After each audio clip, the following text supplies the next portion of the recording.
meeleolukas näiteks meenub, kui ma Tartus käisin eelmine suvi Rüütli tänaval reede õhtul kell 2 öösel, tähistaevas ilus õhtu ja üks tüüp läheb minust mööda, siis vaatab korraks minu poole, siis vaatab korraks uuesti, ütleb, vau, kuule, et sa oled see kuulus laulja ju. Ma nagu, et noh, mis kuulus ma nüüd ikka olen, aga laulan küll. Ja siis ta tuleb minu juurde ja küsib, kas ta autogrammi võib küsida. Ma ütlen, et muidugi.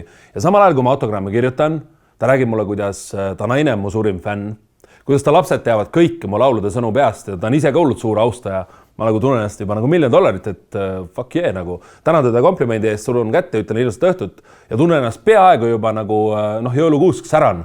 Ja siis viimasel hetkel ta pöörab ringi ja ütleb mulle, et muuseas, ma tahtsin öelda, et see lugu vastupandamatu on sul ikka täiega kõva. Mis ma oskan öelda, et sain aru, et pean Taukurile komplimendi edasi andma ja nii see elu on.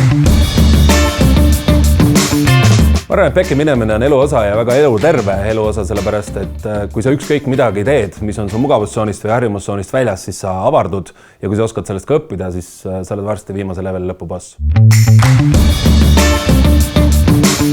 Albert Einstein pidi ennem ühte katset tegema 1000 korda, kuni ta lõpuks midagi nii-öelda leiutas ja see töötas. Ja samamoodi on inimestega, et kui sa chillid alati oma mugavustsoonis ja ei proovi midagi uut, siis sa ei loo ka ühiskonda uut väärtust ja siis sa oled lihtsalt üks... Oota, ma olen päris palav. Ma tunnen, et ma olen hoolitsetud.